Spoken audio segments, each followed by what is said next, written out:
fois dibiteri professionnalisé professionnel u ndawal mosoo ko dégg de am suñu marinadu bopp am suñu cafka bopp am suñu secret bopp na nga xamee ni noonu la McDonald amee ay secret noonu la dibiteri Uba amee ay secret dibi Uba saaf yàpp Uba méchoui Uba poulet Uba pigeon Uba pintade Uba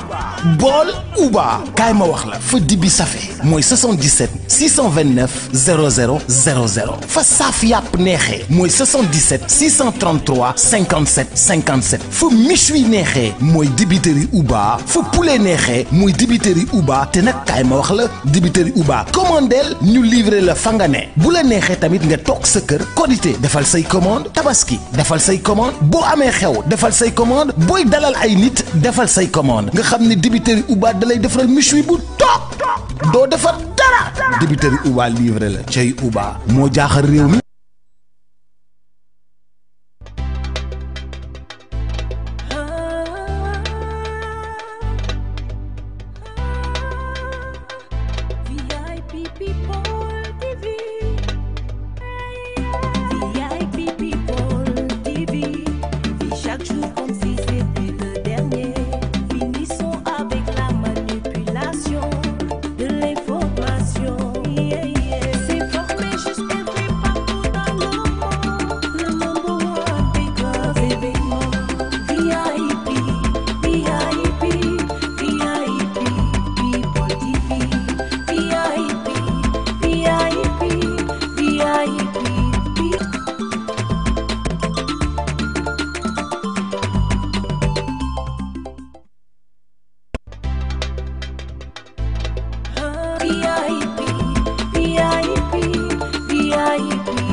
Merci de nous rester fidèles, amis internautes, vous qui nous suivez partout à travers le monde sur la chaîne des grands événements VIP People TV. Comme son nom l'indique, s'informer juste c'est vrai. Comme ni ma koy faral di waxee saa su ne saa yu ngeen abonné bu leen fàtte di bës cloche de notification bi ngir ngeen mën a jot suñu yeneen vidéo en exclusivité fii sur la chaîne des grands événements VIP People TV ba noppi daal di dem ci bouton rejoindre bi ngeen mën a bokk ci ñi nga xamante ni da ngeen di bokk ci ñi yor badge de fidélité jëmale ko ci seen chaîne bi des grands événements di leen jox ay xibaar yu leer te dëggu partout à travers le monde ci seen participation bi nga xamante ni du leen dikkee dara lu dul 750 francs boo xamante ni da ngeen ñu koy defal participation pour mën a soutenir seen chaîne bi pour jox leen les informations vraies et justes à temps réel ñu ñëw tey nag su suñu édition spéciale du mercredi 1er octobre 2025 ñu tey di seeti ki nga xamante ni tey ji dafa marqué ay empreinte am jëmale ko ci engagement am jëmale ko ci détermination jëmale ko ci ambition ak objectivité bi nga xamante ni am na ko ci Sénégal ginnaaw nag bi nga xamante ni dafa jaaroon ci li nga xamante ni mooy parti politique dem ba benn moment mu daal di retirer ay activités am jëmale ko ci wàllu parti politique mais teewut ba tey jii dafa desandi daal ki nga xamante ni mën nañ ko jàppee une combattante de la liberté une combattante de l'injustice mu doon ki nga xamante ni dafa fidèle ak ki nga xamante ni mooy serviteur am indi loyauté daal di koy wane partout fu mu taxaw jëmale ko ci ki nga xamante ni mooy mentoram en politique di son excellence le président de la république Macky Sall moom la ñu fas yéene dalal tey ci suñu émission édition spéciale kooku du kenn nag ku dul ki nga xamante ni mooy la Lionne du Nord ñu koy wax Diégui Diop Diégui ñi ngi lay nuyu di la dalal ak jàmm ci suñu édition spéciale.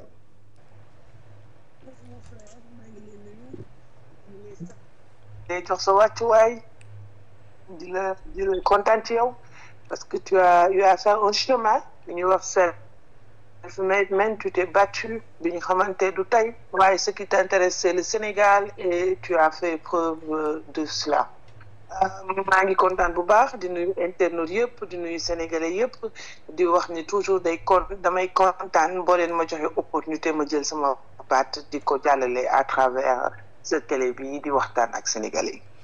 yi. Merci beaucoup muy Diégui Diop la Lionne du Nord di fidèle et loyauté jëmale ko ci son excellence le président de la République Macky Sall comme nu mu ko waxee malgré tout dafay am jotam jox ko askanu Sénégal pour que mën a joxe xalaatam pour que mën a gindi askan bi ñuy am toujours contentement boobu nga xamante ni jot nga ko am ci ñun auditeurs yi tamit di ko am ginnaaw saa yu ñu ne Diégui Diop rek dafa mel ni ñëpp ay yàkkamti déglu say kàddu ndaxte dafa am njëriñ am solo pour que mu mën a gindi askanu Sénégal Diégui suñu édition spéciale tey dañ koy tàmbalee ci ki nga xamante ni mooy sa mentor en politique nga wone sa fidélité ak sa loyauté ci ginnaawam muy le président de la République Macky Sall ñi gis jamono ji Macky Sall dafa nekk di briller ci scène internationale bi ginnaaw bu mu jógee ci boppu réewu Sénégal après 12 ans tey jii ban jàngat nga am ci li nga xamante ni gis nga ko ci présidence su Macky Sall depuis 80e assemblée générale bu Nations Unies ba mu fa jógee par rapport à un discours boo xamante ni c'était un discours élogieux boo xamante ni def na ko devant les chefs d'État les plus puissants dans le monde mu jógee foofu ñu gis ko mu présenter benn ouvrage mu dippee ko l'Afrique au cœur après son premier ouvrage Sénégal au cœur mu doonaat encore ouvrage boo xamante ni tey jii dafa mel ni le président Macky Sall actuellement dafa nekk ci sommet wu li nga xamante ni mooy le continent africain bërki démb le 29 gis nañu le président Macky Sall fële ci Atlantique Council ginnaaw nag bi nga xamante ni lépp lu jëm ci ay perspectives jëmale ko ci wàllu réchauffement climatique jaar ci wàllu sécurité paix et durabilité fii ci Afrique Macky Sall la ñu jàpp tey jii moom la ñu jël teg ko ci bopp ji pour que bu waxtaanee yooyu fii may wax ak yow tey jii Macky Sall mi ngi foofu ci Riyad mooy invité bi nga xamante ni Arabie Saoudite dañ ko tabb ci turam pour que mu jiite li nga xamante ni mooy forum bi ñuy jëmle cybersécurité en tout cas Macky Sall jamono ji nekkootul benn téléspectateur mais dafa doon ki nga xamante ni moom mooy tëgg scénario bi jëmale ko ci li nga xamante ni mooy développement Afrique particulièrement sur le sommet mondial ban lecture nga am ci parcours bi nga xamante ni Macky Sall semaine bii ñu génn gis nga mu def ko. laaj nga ma lu ma neex laaj nga ma ci ku ma neex laaj nga ma lu ma soros waaye balaa may ñëw ci président Macky Sall ak li nga wax ci moom damay jaalewaat waa APR jaale Sénégal yëpp ci Fanta Sall. xale boobu nga xamante ni meew mu woyul tuuru na. maa ngi koy jaale ñëpp 40e juróom ci démb la. donc maa ngi jaale famille yëpp di wax yàlla bu ko ca jiitu yàlla na fekk la xare àjjana. amiin. non su ma jógee ci Fanta damay wax ci nga xamante ni mooy sama mère. maa ngi am retour de wala c'est man rek maa koy dégg c'est bon. non ñëw rek yaa koy dégg c'est bon yaa ngi ci tempo bi. ok kon excellent. ma ñëw si ki nga xamante ni c'est mon mère muy Mansour Faye. bëgg Dembo Ndiaye la génn. bëggoon naa ñëw ci moom après mais dama bëggoon ñu wax ci Macky Sall après ñu ñëw ci Mansour Faye sa mère. parce que nee naa la c'est toi la lionne du Nord. da ma woo ci ku ma neex muy le président Macky Sall son excellence. dama tàmm di wax président Macky Sall bu ko kenn comptabiliser pour 12 ans. président Macky Sall nañ ko comptabiliser ci état plus de 20 ans. ndax président Macky Sall dafa gunge son excellence monsieur le président Abdoulaye Wade. ànd ak moom ci dignité nekk directeur général. jóge foofu mu nekk ak ministre. nekk ay ministre yu am solo ci biir Sénégal. nekk ay ministères yoo xamante ni ndox mi ku ko yor pour na ku musa yor intérieur mooy yow dara teewul ci biir Sénégal te wane na ko ba mu nekkee président de la République. son excellence nekk premier ministre du Sénégal jóge foofu nekk maire dëkkam jóge foofu nekk député nekk président assemblée nationale 3 ans mu nekk opposition ñëw nekk président de la République xam nga ko am ñaar fukki at au moins ci connaissance su état buñ la dénkee Sénégal bu doon lu la jaaxal Macky Sall doxal Sénégal ñaar fukki at ak ñaar yooyu waxul candidat la mu bàyyi di mu taseel l'opposition li ñu doon bañ mooy il les avait réduits à la plus simple expression mooy da leen daan yëkkati élection bu nekk di leen teg ci suuf mu génn en gentleman ñi yëkkati caabi dëkk bi teg ko seen loxo loolu jommal leen bañ jël avion bi jox ko ci fan président Macky Sall dem umra ñëwaat président Macky Sall dem ci ruqam toog c'est un grand intellectuel président Macky Sall du wàcc pouvoir ba pare dem këram di sangu di toog mel ni ku amul xam-xam àdduna ko soxla àdduna nag wane ka ñu jël poste jox ko au niveau des Nations Unies muy gérer li nga xamante ni climat la li nga xamante ni tey jii moom moo yëngal àdduna son excellence président Macky Sall dem Nations Unies wane fula wane fayda mais surtout une maîtrise d'abord une maîtrise de soi ensuite une maîtrise de ses dossiers monsieur le président Macky Sall ñëpp jox ko cër mu def un discours mémorable président Macky Sall bu yoree feuille wax ci Sénégal bu yorul feuille wax ci Sénégal président Macky Sall bu yoree feuille wax ci Afrique président Macky Sall bu yorul feuille wax ci Afrique président Macky Sall bu yoree feuille wax ci Nations Unies président Macky Sall bu yorul feuille wax ci Nations Unies parce que président Macky Sall dafa ramper président Macky Sall dafa wane ses preuves président Macky Sall jóge foofu def benn interview bu extraordinaire ñu ni jàpp leen pareegul président Macky Sall génne livre am après le Sénégal au cœur président Macky Sall génne l'Afrique au cœur jël ay chapitre wane ne gis nga état c'est pas parce que da ngay tilimal ñëpp c'est pas parce que kenn du baax c'est pas parce que kenn du moomul gore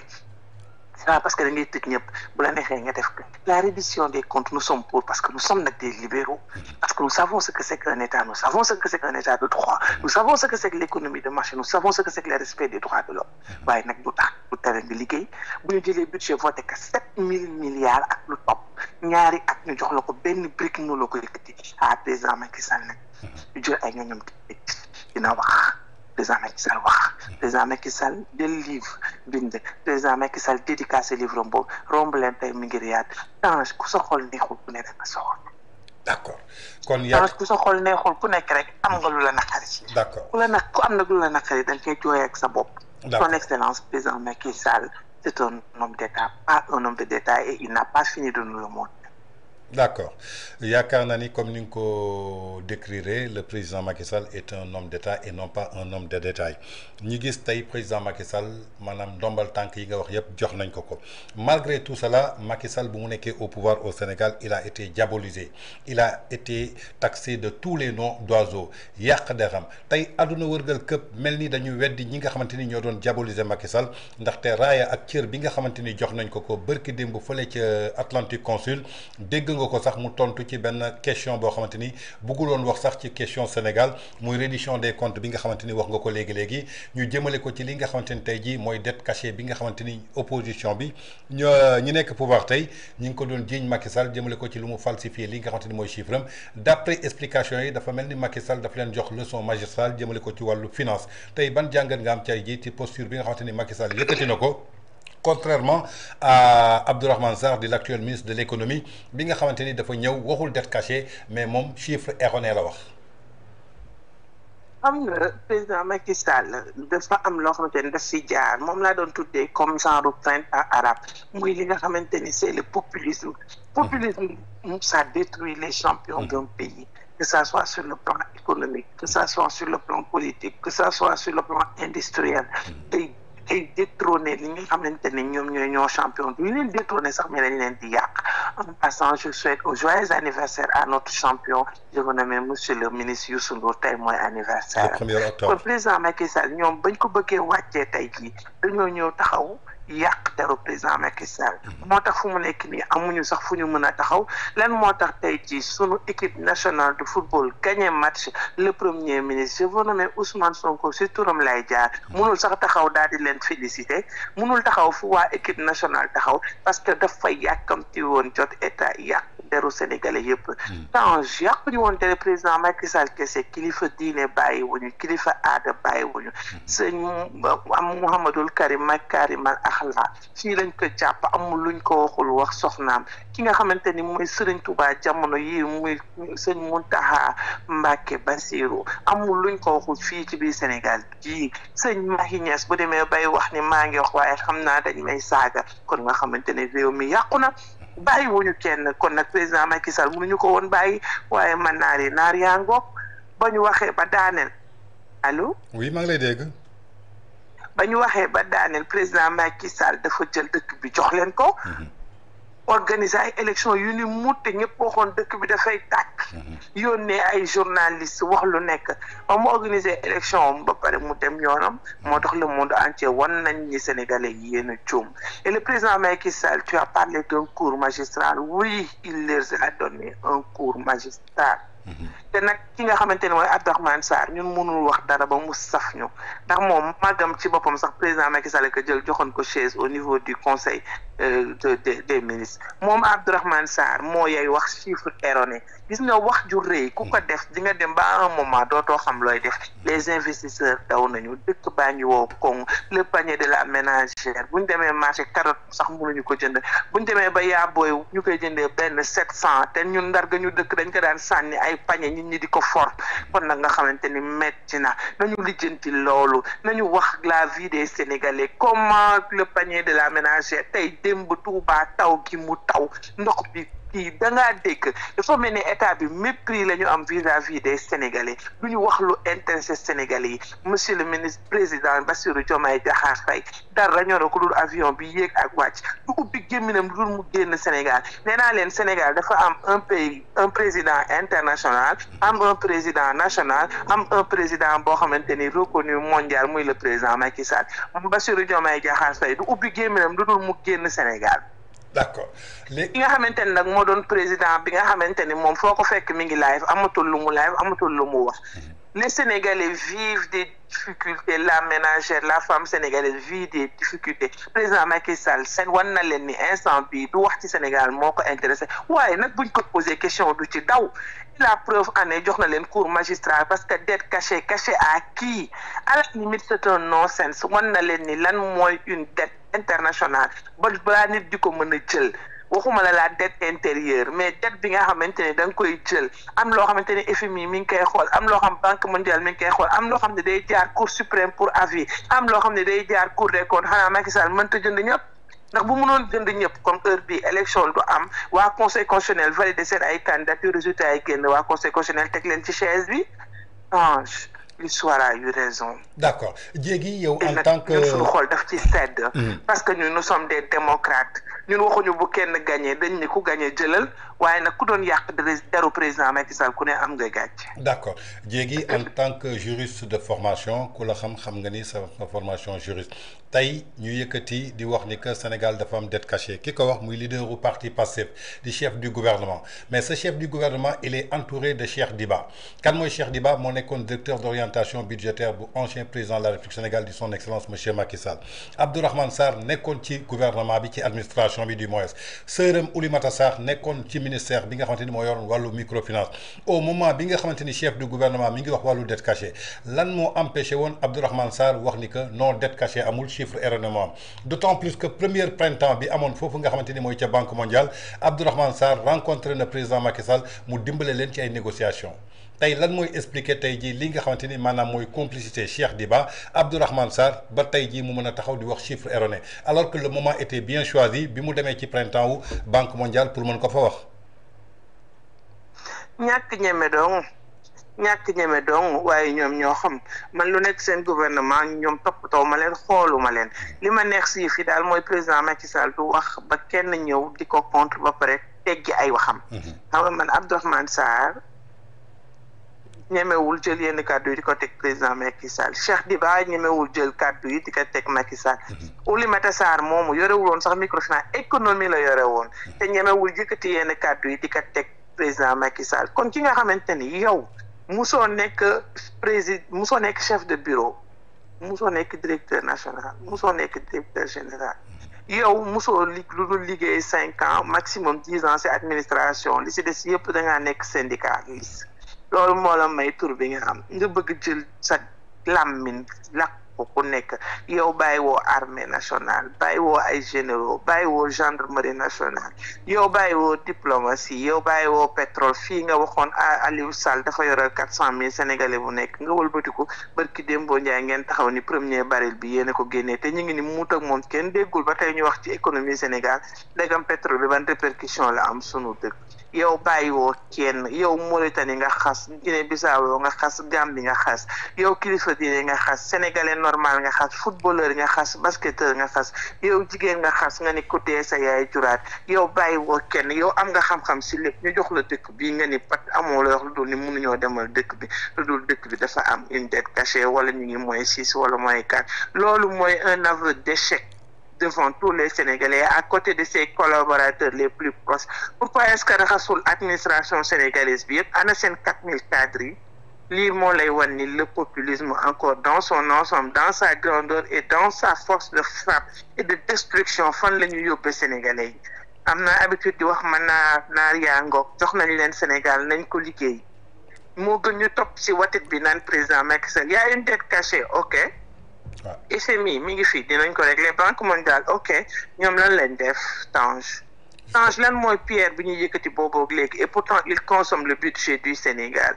Tange ana lan la ñu inauguré Sénégal lu président Macky Sall inauguré wuloon ñuy dem bay inauguré ay tracteurs yoo xam ne waxuma la président Macky Sall mais du temps de Aly Ngouille Ndiaye. te ci diggante bi Samba Ndiobène Ka ak keneen ñëw nañu foofu. D'accord. Tange ana lan la ñu def pour le panier de la ménagère ana lan lañ def ci inondation bi ana courant bi nga xamante ne waxuma la mi ngi xuy xamat mais sénégalais yi ñu ngi bëgg dee foo romb compteur yi di xonk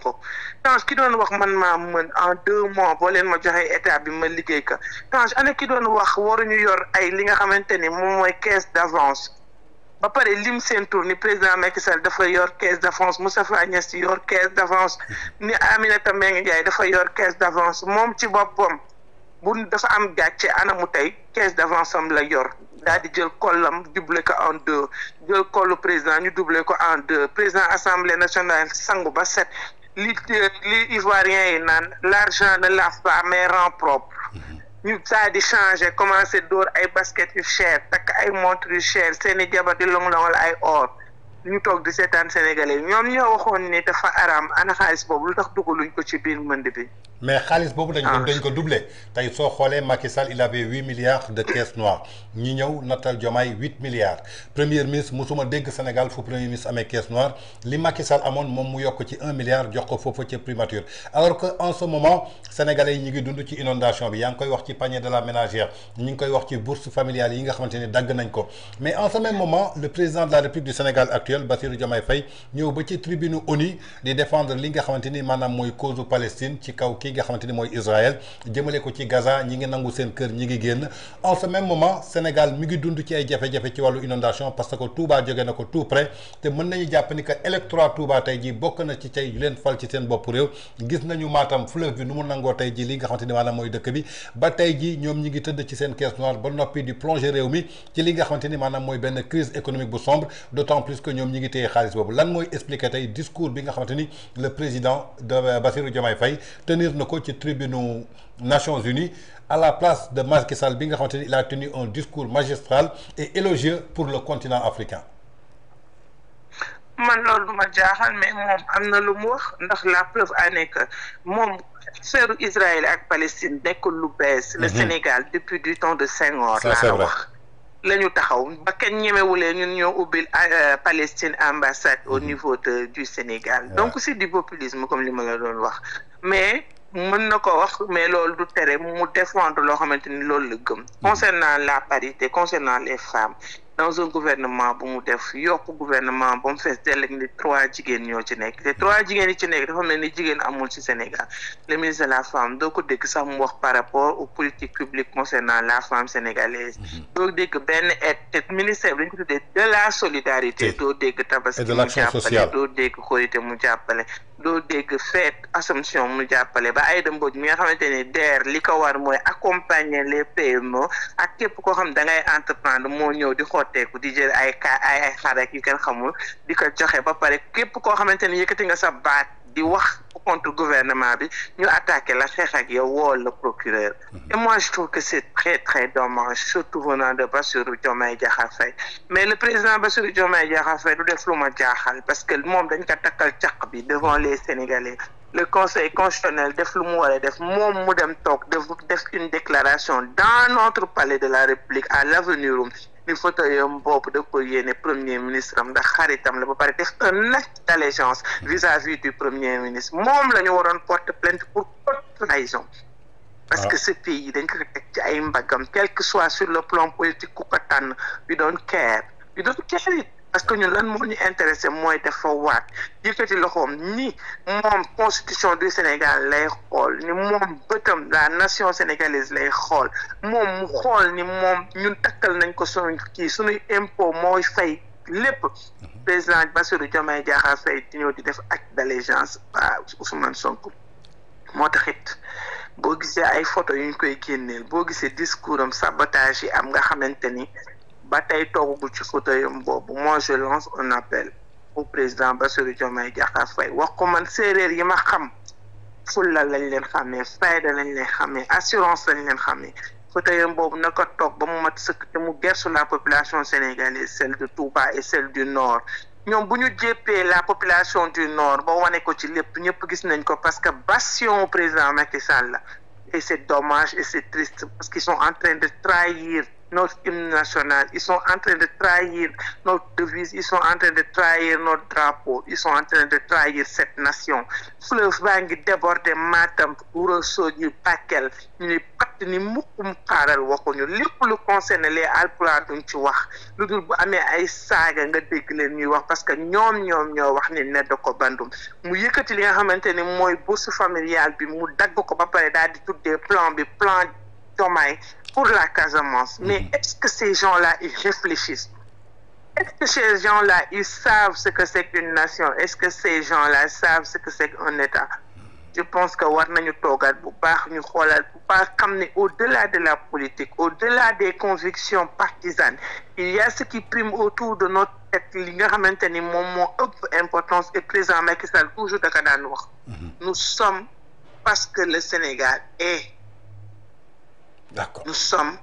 parce que le Sénégal est. Il faut que Bassirou Diomaye Diakhar Faye xam loolu. D'accord yaa ngi koy wax léegi jëmale ko tey jii ci wàllu jigéen ñi mu plaider aussi jëmale ko ci discrimination des femmes ba noppi mu daal di plaider jëmale ko daal ci li nga xamante ni mooy étiqueter des femmes fii nga xamante ni maanaam mooy ci Sénégal particulièrement en Afrique est-ce que tey amul incohérence par rapport ak doxalinam ndaxte gouvernement am tey soo ko xoolee li fa nekk ci jigéen matuñu 5 yaa ngi koy wax léegi ci ministre de la femme de l'action sociale et de la solidarité muy Maïmouna Dièye ba tey jii gisuñu ko ci benn action boo xamante ni mi ngi ciy taxaw maanaam jigéen ñi dafa mel ni dañ leen néewal doole tey jii ci gouvernement en plus que mu dem ba tribune Nations Unies nee na moom dafay plaider loolu incohérence boobu lan moo koy justifier. amul dara lu am cohérence ci seen façon de faire nous tous on l'a vu. ñoom seen lépp noonu la mel. waaw mais nag seen projet boobu ñuy wax sax mosoo dégg ñu wax ci femme mosoo dégg ñu wax ci genre donc ñoom concernant la femme presque c'est inexistant moo tax ce sont les premières dames yi nga xamante ni moom lañ doon xasee sunu darling peur boobu di Marième Faye Sall moom la première dame yi nekk taxaw di def parce que les politiques publiques sont presque inexistantes concernant la femme et la protection de l'enfant te ñooñu noonu fi ñu koy def teguñu ko fekk parce que amul dara loo xamante ni sur le plan juridique dafa am lu ko accompagner parce que bu fekkee da ngay def il faut qu'il y ait une fondation ou bien quelque chose d'autre qui puisse expliquer nga mën a puiser par rapport il faut koy jëlee ce qui veut dire que c'est au niveau de l'État ce qui veut dire que c'est le président moo leen di jox parce que ñoom amuñu benn fondation bu ñu teg donc qu'est-ce qui puisse expliquer à la place de l'État ñoom ñuy dégager des politiques yoo xamante ne ça concerne la femme ça concerne l'enfant donc ça pose problème moo tax moom bu demee au niveau des Nations Unies bu waxee dama naan c'est au-delà de la démagogie c'est du populisme comme li ma la doon wax rek amul dara loo xamante ni wax nañ ko mu niru loo xamante ni ñoom moom la ñuy teg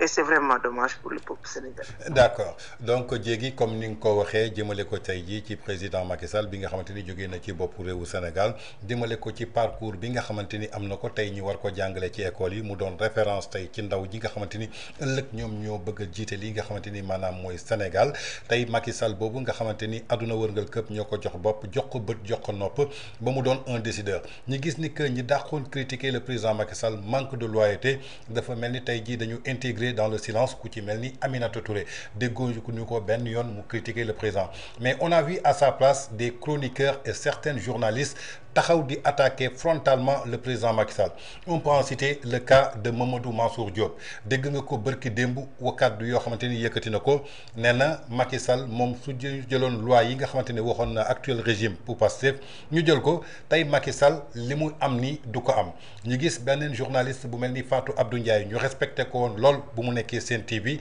nga yàgg def émission moom tey ñu gis prise de position yoo xamante ni honoré wul benn yoon li nga xamante ni mooy éthique ak déontologie ñu gisaat beneen présentatrice bu jigéen bu nekk ci benn site bu tudd sans limite man du ma tudd sax turam mais depuis belle lurette mi ngi jël ay attaques frontales di ko teg ci ndoddu président de la République Macky Sall mu doon institution boo xamante ni mën nañu jàpp ni que tey jii sax moo sut institution yi fi nekk te dara fekk ko ci mu dem bay attaquer toute une communauté alors que tey jii lépp lu jëm ci communauté dafa sacré tey ban jàngat nga am ci ñi nga xamante ni ñooy attaquer frontalement le président de la République Macky Sall alors que c'est pas même des hommes politiques mais des journalistes yi nga xamante ni dañu waroon tëddee na njaaxaanaay. man loolu jaaxaluma ci c'est presque bi ñu yéegee pouvoir ba tey ñoom may mun a dañoo tëj seen gémmiñ ñoom ministre de la femme ñoom ñëpp gisoo kenn ku génn défendre ce pouvoir bi parce que amuñu ay argument ministre de la femme ba mu génnee lan la yow Abbassia tey donc un ministre de la république bu taxaw ñu luubal xaalis ñu ne xaalis bi nañ ko leeral nga taxaw ni nit ki moo tey donc ils sont à court d'arguments donc sur le plan de la presse sur le plan de la communication sur le plan des réseaux sociaux même ñi ngi taxaw di wax ni ñoom ils ont senti que déclic dafa am parce que ñoom ñi nga xamante ni c'était des influenceurs yu ànd ak ñoom ñëpp dellu ginnaaw rocceeku les Sénégalais taxaw nañu aussi di leen seetaan parce que critiquer léegi jox nañ leen réew mi bi yan acte la ñu teg ils ont accompagné certains gens de la presse et la presse moi je l'ai toujours dit c'est le quatrième pouvoir qui doit jouer son rôle de contre-pouvoir lii dafa wane ñi nga xamante ne dañ doon liggéey ak ñoom di xeex président Macky Sall et voilà moo tax liggéey bu nit nekk te doo respecter déontologie bi surtout le droit à l'information c'est-à-dire presse am waroo taxaw di wax mais tu as l'obligation de donner une information juste et vraie c'est écrit noir sur blanc rawatina ñu wax dañuy adopter ce qu'on appelle le code de la presse sometimes tu te poses la question est-ce que ces gens-là dañoo jaar ceci mais bon ku ci nekk ak noo toll noonu rek nga mën a doxalee et nous sommes dans un pays démocratique moi je trouve que ñoom la liberté d'expression bi ñuy wax ku nekk war na ko mën a am buñ ko mënee bàyyi ñi nga xamante ni dañu war a am obligation de réserve muy des journalistes parce que dañu am plateau di wax heure bu leen neexee di wax nu mu leen neexee kon war nañu mën a may opposition bi tam mu wax lu ko neex ak nu mu ko bëggee parce que ku wax ñu jàpp muselé tëj Pape Mawo gi noonu jàpp nañ côté muy porte-parole au niveau de l'APR tey jii convoqué nañu Gaynde Macky au niveau de la division de la cybercriminalité donc ça pose problème par rapport à la liberté d'expression par rapport à la liberté d'association mais surtout on sent une oppression qu'ils veulent faire vis-à-vis de cette opposition et c'est vraiment dommage man Mansour Diop du ma wax waxam parce que nee naa ku sa gémmiñ di nàcc noonu rek nga mën a réagir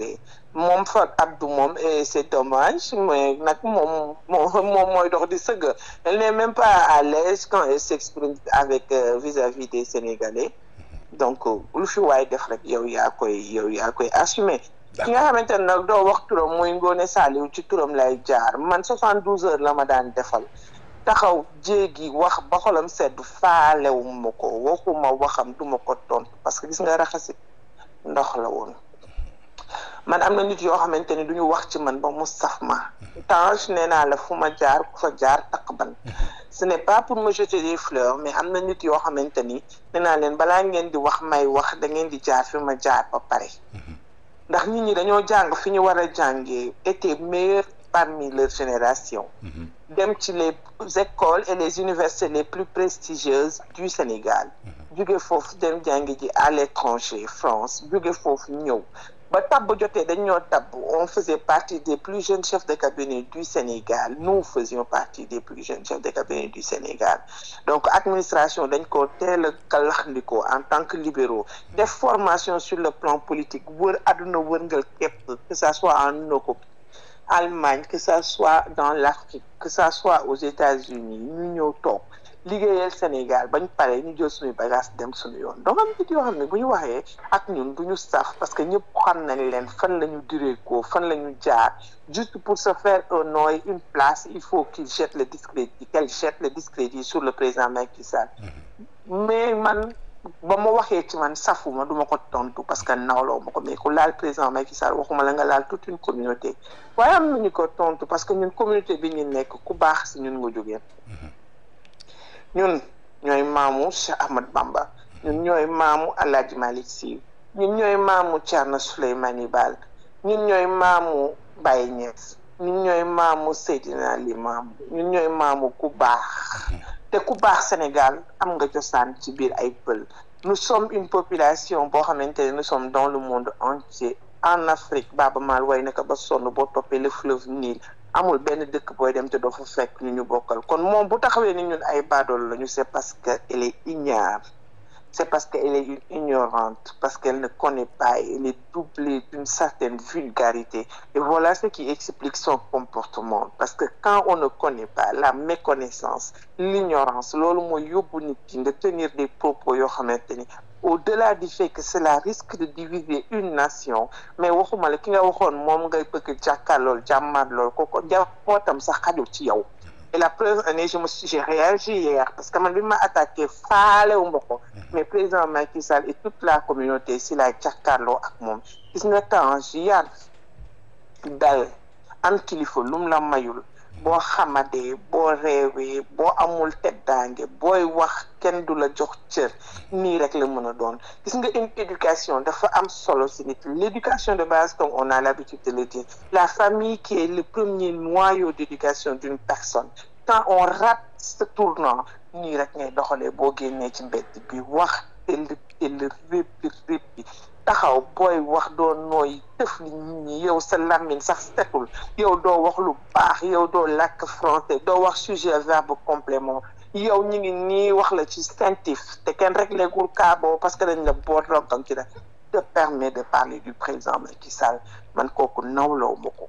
ñun jigéenu APR nawloo wuñu ko xale APR nawloo wuñu ko waxuma la nag waxu Marème Faye Sall waxuma la nag waxu président Macky Sall waxuma la nag les Haalpulaar du Sénégal kala biyo mbimami aɗa andi ko gummiɗa leñol ngol en jiijam ndam min andi komin ngoni donc ñun Ngoné Saliou du wax ba mu saf ñu waaye nag dañ koy delloo waat ci place am jël buum bi teg ko ci boy bi wax ko bu doonoon moom ak moom dong du wax ba ñu wax ndax yàgg naa wax te faale wuñ ko dem na fi màkk te xam nañ nan la demee màkk dem ba ca Kaaba ba ñëw taxaw di wax président Macky Sall musiba waaye bii nag dafa laalaake c'est quelque chose de trop muy xamal ko ni ñun faale wuñ ko ñu xamal ko ñi koy yónni pour mu dal ci président Macky Sall ñooñu sax ñun faale wuñ leen ñu xamal ko ni président Macky Sall ne la connaît pas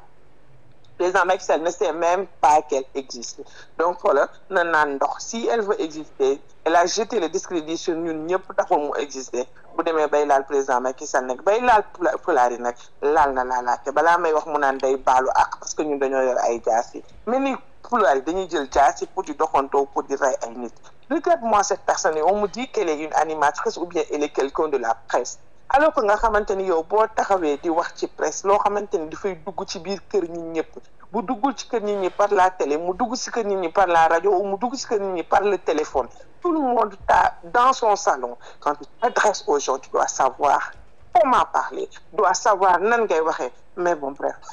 loo jàngul mënuloo ko tëri man Mimi Touré son silence bon j'ai pas à m'expliquer là-dessus elle a intérêt à se taire parce que koo xamante ni loo am président Macky Sall la foo taxaw président Macky Sall la ba ngay dugg Sénégal il y avait des femmes intellectuelles qui ont fait leur parcours ñoom Mame Bassine Niang ñoom Mame Madior Boye ñoom Aram Diène des femmes Aminata Mbengue Ndiaye maître Aïssata Tall Sall xam nga kon bu dee jàng yow gënoo woon jàng kenn mais le président Macky Sall t'a tendu la place mu teg la place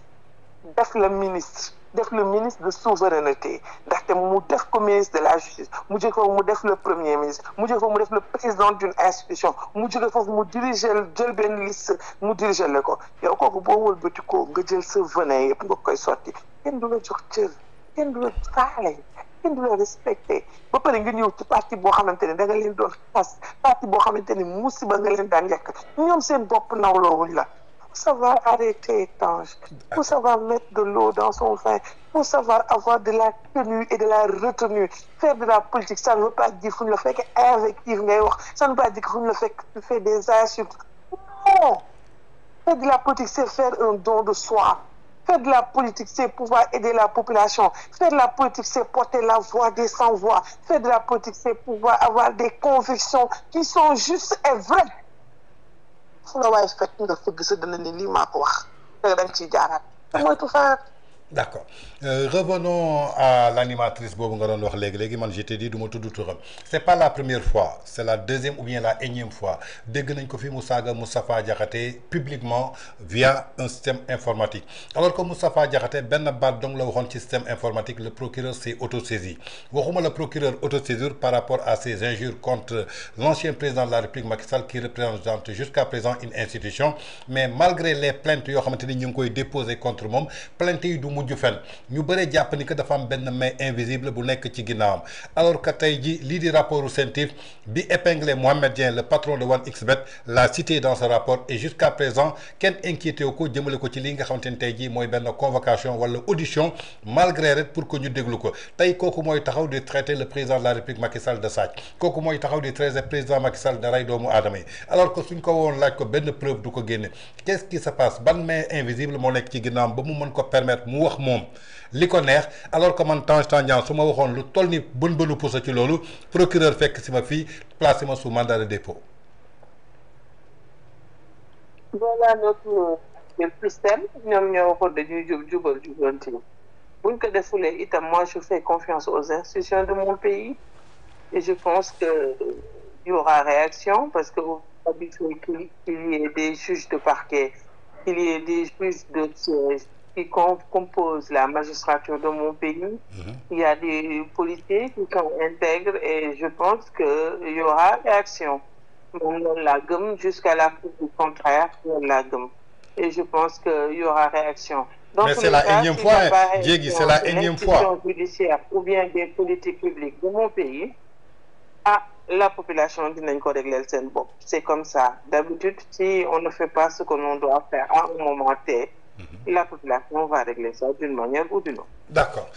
su ñu jógee foofu nag ñu dem ci sa région muy Saint-Louis bi nga xamante ni tey jii mooy sa région natale nga doon la Lionne du Nord li la ko def nag yaakaar naa ni mérite la da nga ko combattre da nga ko xeex pour am ko sa maire di Mansour Faye ñu doo ko doon jiiñ lu toll ci 1500 milliards de francs CFA mu mujjee ci liberté mu war a ñibbi këram ginnaaw bu mu jàkkaarloog les magistrats de siège après toutes ces accusations après lépp loo xamante ni teg nañ ko ci ndoddam tey bi mu jàkkaarloog juge moom Mansour ay kàddoom démb moom moo ko fekk si tey jii mu am victoire ci kanamu ñi nga xamante ni ñoo ko doon tuumal dafa lekk alalu Sénégal naka nga jàngatee l'arrestation de Mansour Faye son emprisonnement jusqu'à sa liberté et toutes ces accusations yi nga xamante ni leader du parti Pastef avant d'arriver au pouvoir dafa taxaw tudd turam ba muy ñetti yoon ne ko doo rëcc alors que ci lam ko doon wax doo rëcc ba sénégalais yu bëri foog ni Mansour Faye moo lekk seen xaalis ba tey amuñu liggéey ba ñu noonoog Mansour Faye tey ba mu jàkkaarloog juge muy li nga xamante ni mooy dëgg bi dafa feeñ ci kanamam. Bon, voilà l'affaire Mansour Faye, machallah, parce que dafay wane rek Mansour, quand l'innocence met en échec la volonté de nuire, résultat boobu lay joxe. Mansour Faye am na liberté provisoire tey. Rappel des faits, Mansour dafa doon bëgg voyager, c'est à l'aéroport que de découvrir que dafa am interdiction de quitter le territoire. Il se heurte à un refus de la police des frontières.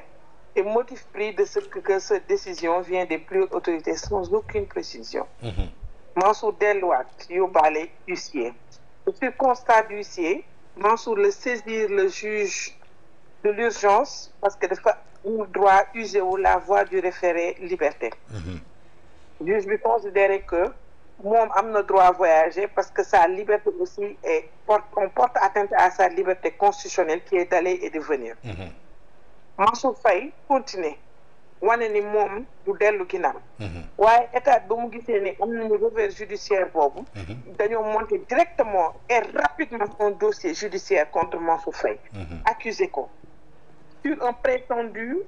rapport de la Cour des comptes et il faut rappeler que rapport Cour des comptes boobu recommandé wul aucunement une poursuite à son encontre et la résolution de mise en exécution a été adoptée à l'Assemblée nationale. Ñu jël Mansour Faye renvoyé que devant la Cour de justice. Ñu gis le parquet mobilise des multitudes de chefs d'accusation, association de malfaiteurs, corruption, prise illégale d'intérêt, faux usage de faux en écriture privée de commerce ou de banque, détournement de deniers publics, blanchiment de capitaux, complicité de ces infractions. waaye Macky dégg nga Macky Sall ma xam laa Macky Sall dama ko bëgg Mansour Faye wan leen ni carrément ni moom du dellu ginnaaw. ñëpp gis nañu Mansour Faye avocat mi li ñu déposé. Mansour Faye xeex. tey jii anam. ñibbi na këram. c'est pour cette raison que président de la République Mansour wan leen ni jëloon nañu une procédure dérogatoire de tous les marchés publics en rapport avec le Covid-19.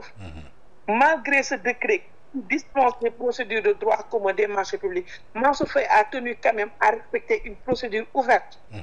lancer un marché, et il s'est entouré de toutes les garanties de transparence. Donc, l'enseignement que l'on tire de ça, mooy que l'innocent peut être maintenu pendant 4 longs mois en prison pour juste satisfaire le désir de ceux qui incarnent l'exécutif.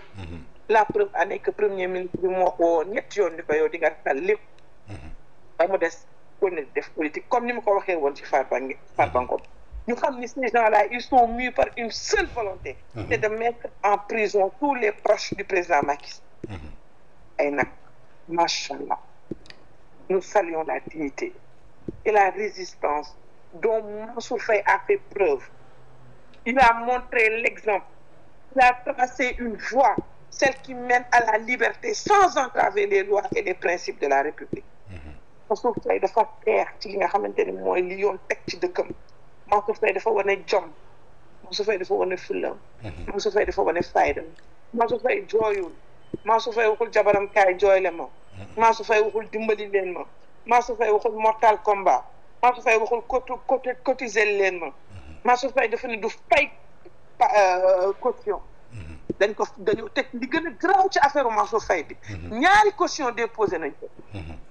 avant bosam moom muy une seule affaire boo xam ne déposé nañ si ñetti caution teewul jàpp nañu Mansour ñu def ko sous détention.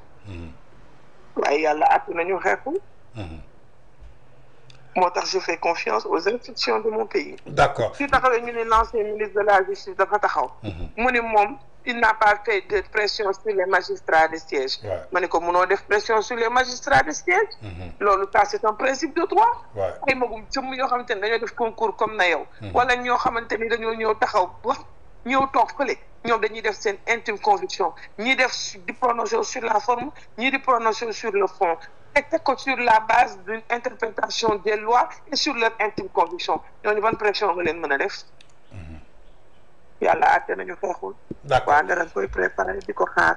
ba si ne terte suñu maire boobu. 350 ans d'existence. cette ville yi naa que 3 maires yoo xamante ni élire nañ leen 2 fois moom mooy 3e personne bi mu ñu jox ko suñu maire yi benn yoon mu tàllaat loxaat ñu joxaat ko suñu maire yi ñaari yoon mu neex leen ak mu nakari leen ñun Mansour Faye la ñu tànn te jël nañ ko tëj ñu gën a taxawaat pour Mansour Faye génn na te ñuy gën a taxawaat pour Mansour Faye ku bëgg am li Mansour am da ngay def li Mansour def. d'accord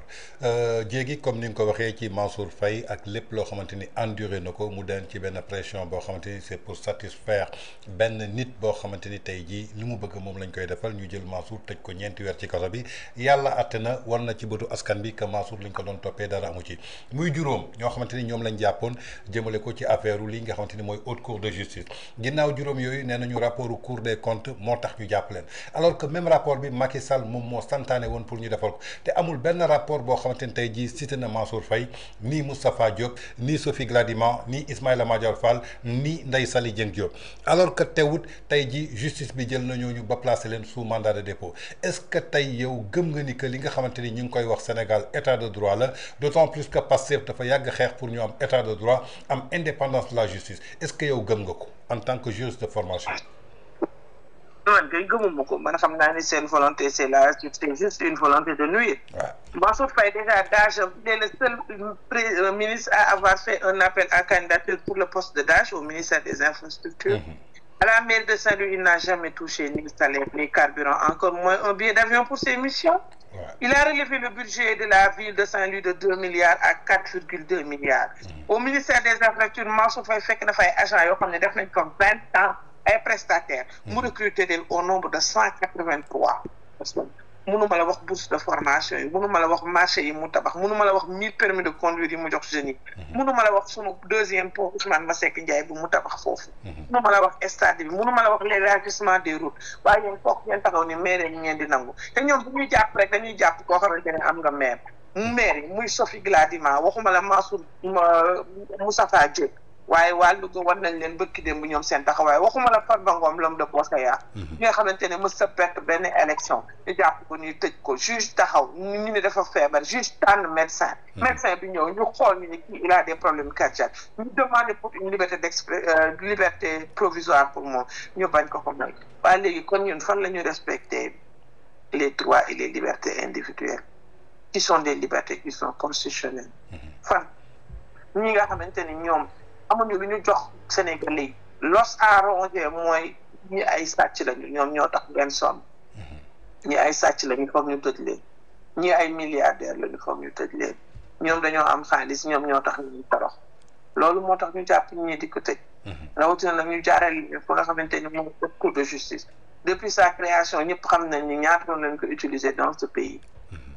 ñii nee na ñoom ñooy jub ñoom ñooy jubal ñoom ñooy jubanti ñoom ñi nga xamante ne ASER bi mu ngi doon problème taabaa ngi noonu tegu port mi ngi noonu directeur général bi xamul lan lañ ko tegee xamul le port et le poumon économique de notre pays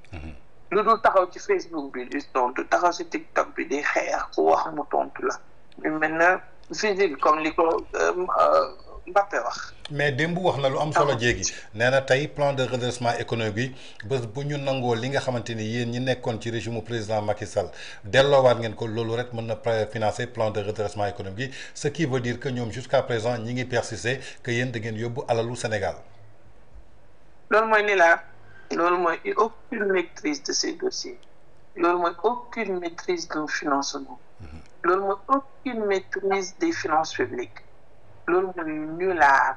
et tout le monde sait que ce monsieur est un nulard et tout le monde sait qu'il s'est battu dafa dóor table pour ñu jox ko port daa menacé biir Pastef pour ñu mën ko jox port moo tax tamit port dossier port xam ko jël ay jeunes sànni ci mbedd bi ñun dañ doon jël ay jeunes di jël di leen wutal emploi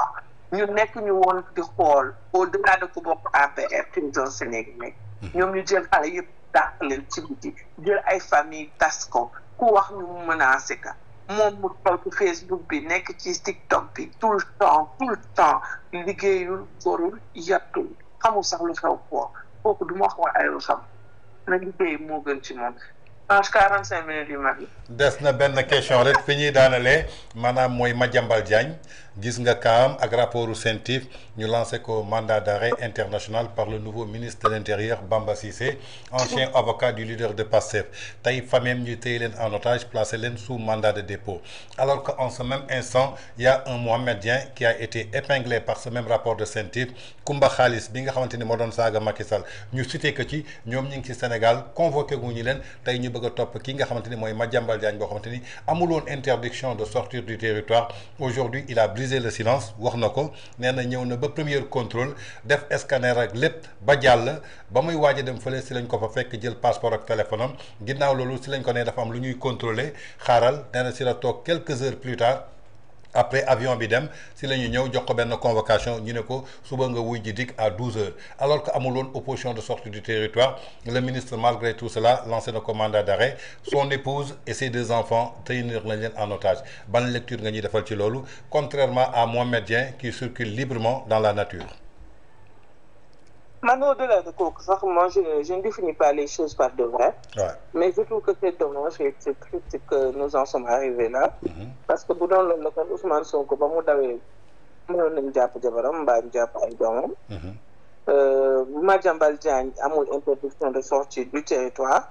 Jusqu'à la preuve du contraire, il n'a commis aucune infraction.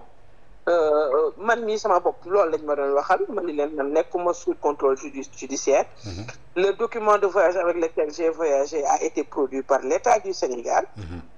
Donc loolu moo lay wax ne rek ñoom maîtriser wuñu état xamuñu état yéene wuñu kenn lu baax. Et c'est dommage et je fustige ça avec jusqu'à la dernière énergie li nga xamante ni moom la ñu teg njabootu Madiambal Diagne bi et c'est vraiment triste. C'est vraiment dommage. Mais je fais confiance au doyen Madiambal parce que je sais qu'il est un battant. Il va se battre avec les moyens légaux. Et il faut qu'on sache que les libertés constitutionnelles, il faut des mesures de conservation yooyu juge rek moo ko mën a jël donc mënuñu taxaw ni kenn yow doo dem doo dikk te juge jëlu ko ba pare ñu taxaw di réagir d'une certaine manière et puis moi ça ne m'étonne pas venant de Bamba Cissé même si il est un juriste même si il est un avocat mais il est quelqu'un boo xamante ni il a des comportements partisans il a été l'avocat de Ousmane Sonko pendant 1001 année pendant plusieurs combats ba nekk ba moom ci boppam am na yenn yoo xam ne daf ko réer en tant que juriste parce que mos na fi taxaw nii même bu fekkee Ousmane Sonko porté wul plainte am na lu ñu attaqué woon Ousmane Sonko mu ni moom ci boppam il va porter plainte nga xam ni kon kii c'est pas parce que il n'est pas un bon juriste il est un excellent juriste mais far parolom réeral tax na mu lu bëri ci ay principe de droit mu réer combat mu jël tànkam teg asi moi, j'en appelle au président de la République, monsieur le président Bassirou Diomaye Diakhar Faye, qu'il sache qu'il a fait adhérer à la constitution de mon pays et que les Sénégalais lui font confiance et que ne gën a dëgëral taxawaayam loolu la jërëm. D'accord la ñuy cërale woon ci waxtu jeex na jéegi fi ngay tëjee à quand ton retour sur la scène politique malgré bi nga xamante ni da nga zele woon say activités pour des raisons personnelles est-ce que Sénégalais yi mën nañ la xaar bientôt nga dellusiwaat ci scène politique bi nga tëjaale foofu. Merci beaucoup, Tange. Pour le moment, je ne sais pas, je ne me prononce pas là-dessus. Tout ce que je sais, c'est que tout ce qui concerne le Sénégal, tout ce qui concerne le drapeau du Sénégal, tout ce qui concerne beaucoup de choses, c'est aux libertés individuelles et collectives, au respect de la Constitution. Quand je jugerai nécessaire de me prononcer, je me prononce. Kenn mënu ma ko tere wax su amee loo xamante ne dal na ci président Macky Sall dama koy wax su amee lu dal ci njabootu président Macky Sall ci njabootu deretam dama ciy wax ci njabootu politique am dama ciy wax donc pour le moment je suis très à l'aise dans ça et je fais ce que je dois faire je fais un compagnonnage avec mes camarades yi nga xamante ne ñu ngi APR ak ñoo xamante ne ils sont imbus de justice ils sont imbus de droit et voilà maa ngi engagé wu daal pour le Sénégal pour le moment lépp loo xamante ni laal na Sénégal dama war cee wax. d'accord kenn mënu maa tere ma wax lu ma ci bëgg wax dama koy wax lu ma ci bëgg dama def dama koy def. d'accord Diégui Diop candidate à la mairie de Podor en 2027 c'est possible. non je ne pense pas su ma doon candidaté fenn moom Saint-Louis lay doon. parce que mais pourquoi pas Podor pourquoi pas Podor. oui Podor laa bokk Podor laa màggee Podor laa xam maa ngi nuyu waa Podor yëpp maa ngi delloo njukkal le maire de Podor je me nomme Racine Sy qui est qui fait partie des champions du Sénégal maa ngi nuyu waa Law Demba yëpp maa ngi nuyu waa Tiofi maa ngi nuyu waa Suyma waa Mbodiène waa Sindiane waa biir Podor biir Podor ñëpp keñ parce que Podor daal fa la bokk fa la màggee Podor Mama Faly Mbaye Podor Aïssata Sall Podor Diéwo Diallo Podor Marie Niang Atta mais bon je ne sais pas ma base politique Podor Astel Sall yal na ko yàlla xare ak amiin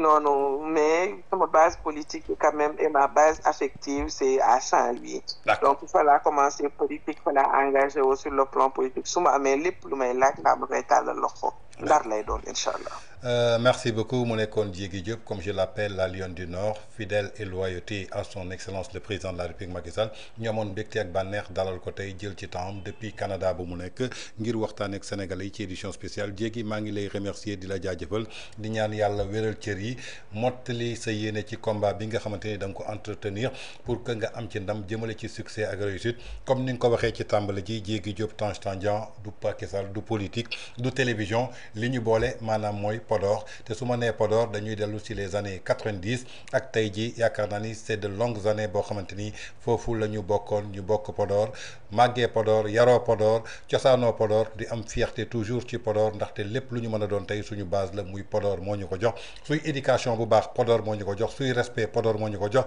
suy valeur Podor moo ñu ko jox kon donc on est toujours fier d'être des Podorois ma lay remercier di la jaajëfal bu baax a baax ci temps bi.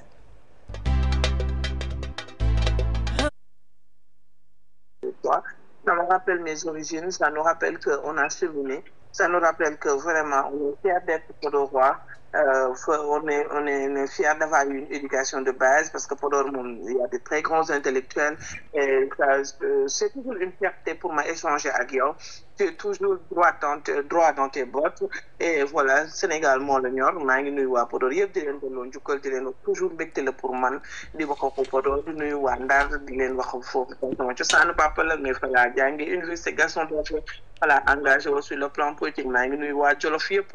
parce que sama papa Jolof la aussi donc bu ma taxawee di def cartographie Sénégal fu nekk mën naa fa génn lu tax ma war a mën a bokk foofu waaye nag maa ngi vraiment di seet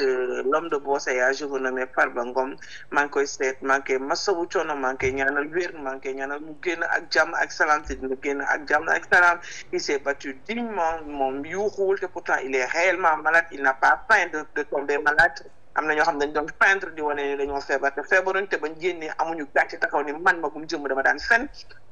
defar ba fenul macha allah dimbale na góor dimbale na baadoolo donc kala bio mbimi mimba mbeɗe salminma mbeɗe juuro on mbeɗe ñaagol mon allah mbeɗe wimon yo allah suur en yo allah reen en yo allah faabo en yo Allah suur président Macky Sall yo Allah reen président Macky Sall yo Allah suur Farba Ngom ene dendagal ngol fépp donc maa ngi leen di sant maa ngi leen di gërëm maa ngi leen di nuyu bu baax alhamdulilah ala kulli haal. merci beaucoup Adjarama Diégui Diop ñu koy gërëm di ko sant ci disponibilité bi nga xamante ni jox nañu ko tey ñu waxtaan ak moom ci suñu édition spéciale comme nu mu ko waxee kolo bio mi mbimi e mbimami fof min salmini moon par ce que minen komin neɗɗo mo ganduɗa ko Podor min neha ko gon min gummi kono min jogui fierté e dandagol amen taw ko tool nga ganduɗa jogin gummi somin mbi Podor min kaali région de Saint-Louis somin kaali région de Saint-Louis min kaali région de Matam kono minen fof min dañi beltare min salmina Podor naaɓe fof gila law Demba ha coofi ha suyma Mbodjen bir Podor ha Sinthiane kamɓe fof mide salmina mabɓe e neɗɗo fof to gawɗa wonde gande minen komin Podor naaɓe on jarama di leen remercier bu baax a baax fu waay mënoon tollu doon seetaan suñu édition spéciale di leen jox dig daje beneen yoon ak beneen invité surtout demain ne le ratez pas surtout fii ci VIP People TV à partir de 16h30 nous allons recevoir notre doyen Moustapha Diakhaté dans Fi Réew Mi Toll.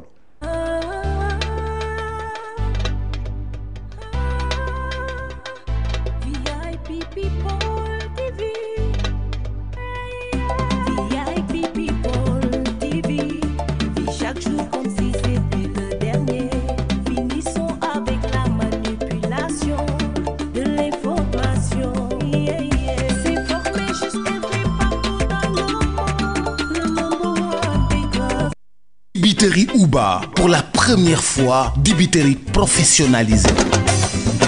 Professionnel u ndawal mosoo ko dégg de am suñu marinade bopp am suñu cafka bopp am suñu secret bopp na nga xamee ni noonu la McDonald amee ay secret noonu la dibiterie Uba amee ay secret dibi Uba saaf yàpp Uba méchoui Uba poulet Uba pigeon Uba pintade Uba bool Uba kaay ma wax la fa dibi safe mooy 77 629 00 00 fa saaf yàpp neexee mooy 77 633 57 57 fa méchoui neexee mooy dibiteri Uba fa poulet neexee mooy dibiteri Uba te nag kaay ma wax la dibiteri Uba commandeel ñu livrer la fa nga ne bu la neexee tamit nga toog sa kër Korité defal say commande Tabaski defal say commande boo xew defal say commande booy dalal ay nit defal say commande nga xam ne dibiteri Uba dalay defaral méchoui bu toog doo defar dara dibiteri Uba livré la cay Uba moo jaaxal réew mi